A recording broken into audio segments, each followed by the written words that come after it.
ইরানের বিরুদ্ধে যুদ্ধে শক্তিশালী সামরিক বাহিনী, আধুনিক অস্ত্র কিংবা বিপুল অর্থ সবকিছু থাকার পরও কেন পিছু হটতে বাধ্য হল যুক্তরাষ্ট্র ও ইসরায়েল?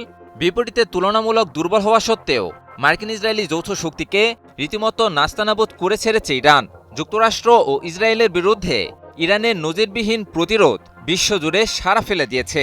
প্রশ্ন হল, আগ্রাসী যুক্তরাষ্ট্র ও দখলদার ইসরায়েলের বিরুদ্ধে কোন কৌশল প্রয়োগে এই সফলতা পেয়েছে ইরান? ইরানের পার্লামেন্টের স্পিকার মোহাম্মদ বাগের গালিবাফ জানিয়েছেন, যুক্তরাষ্ট্র ও ইসরায়েলের বিরুদ্ধে সাম্প্রতিক যুদ্ধে অসম যুদ্ধকৌশল প্রয়োগ করেই শত্রুপক্ষকে পিছু হটাতে সক্ষম হয়েছে তার দেশ। এক টেলিভিশন সাক্ষাৎকারে তিনি বলেন, যুদ্ধের ময়দানে সবসময় শক্তিশালী পক্ষই জয়ী হয়, এই ধারণা এবার ভুল প্রমাণ করে দেখিয়েছে ইরান। গালিবাফের ভাষায়, যুক্তরাষ্ট্রের কাছে উন্নত সামরিক প্রযুক্তি, বিপুল অর্থ এবং দীর্ঘযুদ্ধের অভিজ্ঞতা থাকলেও তারা কৌশলগতভাবে বড় ভুল করেছে। বিশেষ করে ইরানি জনগণ এবং যুদ্ধক্ষেত্রের বাস্তবতা নিয়ে তাদের হিসাব নিকাশ সঠিক ছিল না। তিনি বলেন, শত্রুপক্ষের দুর্বলতা তাদের সম্পদে নয়, বরং পরিকল্পনায়। ভুল কৌশল, ভুল মূল্যায়ন এবং বাস্তবতার সঙ্গে অসামঞ্জস্যপূর্ণ সিদ্ধান্তই শেষ পর্যন্ত তাদের পিছু হটতে বাধ্য করেছে।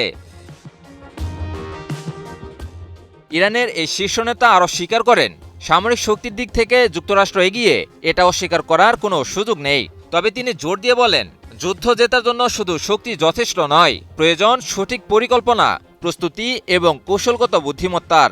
গালিবাফের দাবি, ইরান সুপরিকল্পিতভাবে যুদ্ধ পরিচালনা করেছে এবং নিজেদের সীমাবদ্ধতা জেনেও সেই অনুযায়ী কৌশল সাজিয়েছে, আর সেই কারণেই তারা একটি অসম যুদ্ধ লড়েও সফল হয়েছে।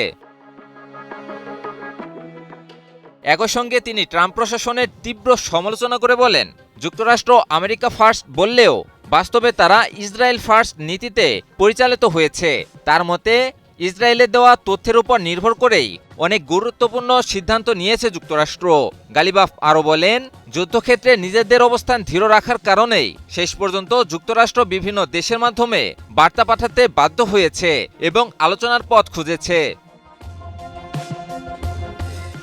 তিনি স্পষ্ট করে জানান, যুদ্ধবিরতি কোনো দুর্বলতার ফল নয়, বরং এটি এসেছে ইরানের শর্ত মেনে নেওয়ার পর। তার ভাষায়, বর্তমানে যুদ্ধবিরতির আগের দিনের চেয়েও বেশি শক্ত অবস্থানে দাঁড়িয়ে আছে ইরান।